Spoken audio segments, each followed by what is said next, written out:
All right, welcome to the podcast. Very excited for today's guests. We have on Bertie and Samantha Speirs, the filmmakers of Midnight Taxi, which is coming out in VOD really soon. I got to watch the film. Really great stuff. Thanks for coming on the show. Thank you so much for having us. Yeah, great to be here. It's just such an exciting time to be indie filmmakers. The quality of filmmaking in the indie sphere has skyrocketed. Getting out distributed on VOD is really up the game. So it's making opportunities happen. So I love having creatives like you on because it can kind of light that torch for other writers, directors out there trying to make their stuff. So before we get into it, let's talk a little bit about what Midnight Taxi is and how you guys started getting into this, what the birth of this. Yeah, so Midnight Taxi is our debut feature film. It's a murder mystery thriller set in London, which we started making during the pandemic. So it's been a journey, but I don't know if you want to talk about the origin of it a little bit. Sure. I mean, we'd both come off big studio films. I'd been working on Marvel's Eternals. You'd been working on Cats. Wow. And then the pandemic had just begun. And right after it began, I became very, very ill. Half my face paralyzed, and we were at home, and I was kind of very down in the dumps, I think. And Sam helped me kind of reframe it and being like, no, this isn't just despair. It's an opportunity because, you don't have an expectation that you'll be in work right now, and use this time to do your dream, which was always to write and direct. So we knuckled down and spent nearly the whole year working on ideas and eventually settling on Midnight Taxi out of a pool, and then refining the script over and over again for about 6 months. And that's how we got to production. Yeah, we'll get ready for production. Yeah, get ready for production. Yeah. I love the concept of a cab driver who's sleepwalking and wakes up next to a dead girl, because that is like, okay, what the hell is going on? And that is such a fun thriller. So was that concept like right off the bat, we want something like this, where somebody just wakes up next to a dead person and then you build around it? Or did that kind of come, I hate to say the term, organically?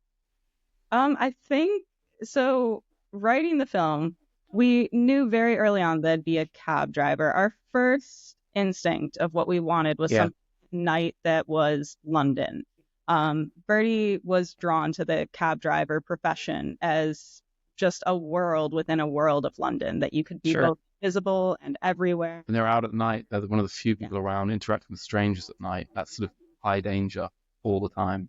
Yeah, so we just thought it was a very interesting premise to go from, and we knew the starting point. We knew he'd find a dead body, and we also knew the end. So we knew those two beats from before we even wrote a synopsis out. So those were like the two beats that we had at the very beginning. Yeah, and I think we came to the sleepwalking element because we were thinking about the noir sort of characteristics of noir films, and having the unreliable protagonist gives that a whole new dimension. Yeah, and the villain or the hero, that was a fun thing to play with the whole way through. Yeah, I think an unreliable narrator is fantastic when it comes to the thriller element, because you don't know what's happening, you don't know what's real, and I think it really does adhere to that genre when done well, which this is. So the camera work kept throwing me, because when you watch an indie film, you're not expecting a lot of camera work in the car, around the car. You expect, okay, the A-list movie, sure, they've got an eternal budget, right? But here, doing it as an indie film, I mean, this thing looks like an A-list movie. Just watching how you guys were filming multiple angles of the same scene as they're driving, it blew my mind. How difficult was that to I'm relieved to hear you enjoyed it, because it was a lot of work. Yeah, it's amazing. Well, we realized most films are shot with sort of one, maybe two cameras, and we realized we need to get the coverage so quickly on our shoestring budget. So we used the lightest cameras we could that were good in the dark, and then we had 4 of them rolling all the time, and actually 8 microphones. And most scenes, we pre-planned out every single position we could put a camera, every shot and lens combination we could figure out. Wow. I think we had over 380 or something. 280 potential positions and lenses. So it's amazing. So that we could kind of get all the sight lines so the cameras wouldn't cross each other. Because we couldn't when the other camera shot. So you're constantly thinking about that. It's mind-blowing. And then, we would only really run the scenes 2 or 3 times. But that meant you'd get 8, maybe 12 angles. So you get coverage. And and continuity. I was on set for one of the films that I wrote that was shooting, and they were banging out scenes 2 or 3 times, and then they would move on because the actors were just nailing the scene. They didn't have to do like the 48 takes like you see on most films. So it is something that comes with that, and is part of that kind of the efficiency pre-production or getting the right talent or understanding the script. Like when you're going into a scene, you're like, we only have this much to do budget-wise. We can't do 48 takes. Is there like pressure there, or do you feel like your cast really just got it and they understood We were so fortunate with our cast. We took a good amount of time doing casting.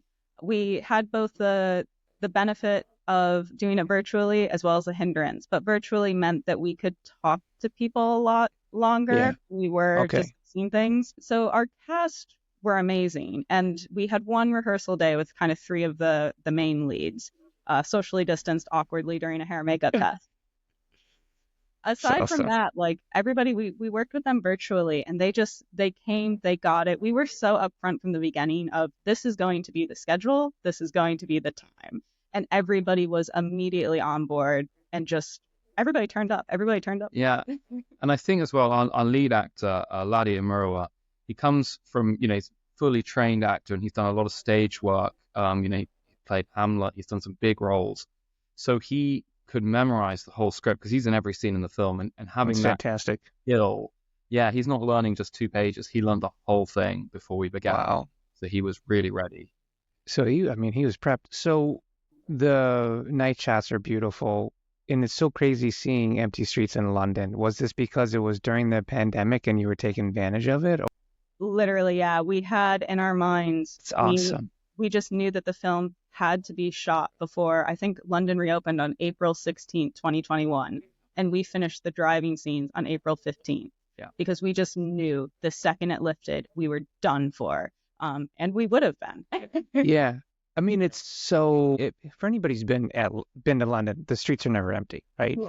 And so it's just awesome to see this take on London where it's not some post-apocalyptic, walking around with zombies. It's just beautiful scenes of a taxi driver, and it's late at night and you don't see anybody. And so what it does is it focuses you more on that character, but then it shows the beauty of the landscape without it being littered with a million people. And I was just like, I haven't seen that before. And I thought that was really cool, and that you guys came up with a great concept to take advantage of COVID without it being your typical, let's do a COVID movie during COVID.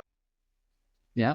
Yeah, we definitely didn't want to reference the pandemic, so we tried to pretend it didn't happen. So trying to get funding for something like this, how difficult was that? Because I mean, one, you're in pandemic, so everybody's already pretty shut down. It was it was unusual because we prepped the project ourselves. We also did a pitch deck and a mood reel, and we did some camera tests just in my mum's car to make sure we could do all this kind of night photography. And we went around every single family member, every friend possible. But it is a low budget film, and we stretched every single penny to make it work.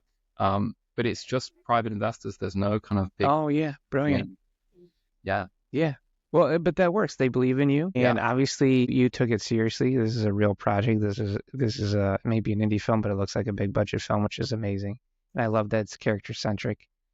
So what did you guys kind of learn? You came off of different bigger films to make your own film here. What did you learn in that process? Sure. I think it was a learning curve in the sense of whenever you make a project, I firmly believe whether you're doing a short, a commercial, a feature film, you're always going to learn something because you're always having new fires, new problems. This was the first feature script that I wrote that we were making. So, and to go from something that, I've written that before, to then having to figure it out in production and then in post-production again was a new process. We were thinking about our limitations while we were writing. Yeah. Yeah. Okay. That's what I was going to ask, is if that kind of guided the process. Definitely. And we put some stuff in the script that we came up with together that was a bit too ambitious, and it did get in the film. Yeah. We knew while writing it was probably too ambitious, but you might as well try if you're going to go out there anyway. Yeah. And I think it was more just making a film is never easy. whether you're on 200 million or $200, like it's just never, it's never an easy thing. You're just not rocking up and shooting a film. And some of the fundamentals don't change at all. Yeah. You know, some things are exactly the same. You know, trying to get the best out of an actor's performance in a scene. Maybe you've got more time on a big budget film, but sometimes you don't. Sometimes the sun's going down, even on a Marvel film, 12 minutes to do it. I think for me, you know, I'd done a couple of low budget shorts and other stuff, and then I'd always had this intimidation of doing a feature ourselves. I'd always felt nervous of it, kind of putting this additional weight on it, sort of thinking, oh my God, that's such a mental burden. And then seeing the massive Hollywood machine, bizarrely, it de-stressed me. I felt like, oh, I've got to see how all the top pros are doing it, and it's not a million miles away from how we're doing on our low budget thing. That's cool. It's more people, it's better equipment, and yeah, the HODs, they really know their stuff. But fundamentally, it's not that different. It's record a bit of sort of some small theater bits in each scene with all the, it's just the same thing. So, So it gave you the courage to do it. I mean, I love the fact that you're afraid of it, because I'm always of the school of thought of when you're scared to do something, then you should be doing it. Agreed. It kind of forces you to grow as a person. So did you kind of find taking on all of this kind of made you evolve a bit? Yes, definitely. I think it's now, it changed our comfort zone. You know, I think we now aren't so intimidated by things. We're ready to do something a bit bigger now going forward. I think, you know, we didn't overextend ourselves too much. You know, we made sure we could finish it. It was very tight at a couple of moments. But it's that balance, isn't it? Yeah, I gained the confidence. Definitely feel a million times more confident now to do another one. So what are we looking at in the future then? Are we going to be like the Russos and whipping out huge Marvel movies now? What's the plan? I mean, we have a few scripts in process, one of which we are now trying to finance for our next project. So we are making steps towards the next feature and kind of just trying to keep the momentum, keep it going, and see what the future holds. Really, it's been really exciting. It's been fun. I feel like once you do it once, you have like. Yeah, I think that's part of it. There's always the big fear of I know of other writers that are like, well, I can't get anything made, and I'm like, well, then make it. And then they're like, oh, I can't do that. Well, you can. It's just not easy. Is there any moments or surprises that happened during filming where you guys found yourself flat? Yes, there were quite a few. Because we were so low budget, we couldn't control the city at all around us. Yeah. So, I mean, we ran into drug dealers. They were very nice. We had to ask them to move out of our shop, and they did. That was quite a scary moment there. I got pulled over by the police for driving the cab without a cabbie license, which you don't need if it's a private vehicle, but it was just they checked it. Yeah, it was good they checked it. We had like teenagers set off fireworks over the Thames about, 50 yards from where we were shooting. Oh. Shut us down there was just like a bunch of random fires that popped up while you're filming, and we did lose our cab insurance part of the way through filming because the company that was insuring us got bought by another company. No. The call at 9 a.m, and they were like, you no longer have insurance. And at that point, we were at a studio in South London with the cab. And I'm like, how are we going to get this home? So we just had to spend about 2 hours frantically calling people to be like, please insure us, please. Oh my God. That sounds crazy. I think we got, you also appreciate the luck though, because obviously London's famous for raining quite a lot. And that day, it didn't rain once. No rain. We never had to shut down for the weather. It was the coldest April in history. I think it was averaging in 28 Fahrenheit. Yeah. So doing that all night long, that was pretty rough. How much percentage of the film is at night? 90%, maybe? Yeah, that's what I was going to ask. Yeah. It's really hard to find that, really. Dark City, I think, is the only film that's ever been filmed completely at night. And so I think when I was watching this, I was like, that's most of it, which is hard to do. But so you guys were putting in some late hours. So is there any kind of advice you have for future screenwriters out there, future burgeoning directors out there that haven't taken the leap yet or maybe are about to? I think my biggest piece of advice would be to just do it. Don't wait for the perfect timing or the perfect script or the perfect is such a dangerous word because it's unattainable. And I think a lot of people we had it. We got held up with, if it's not Citizen Kane, is it worth making? And the answer is yes, of course it is, because no matter what you do, you're going to learn, and you can take that forward with you. I think there's a lot of pressure on people to somehow make their debuts this incredible statement of who they are and the greatest piece of cinema ever created. And I think you should always aspire to that, but don't try to hold yourself to that standard at the risk of never pulling the trigger.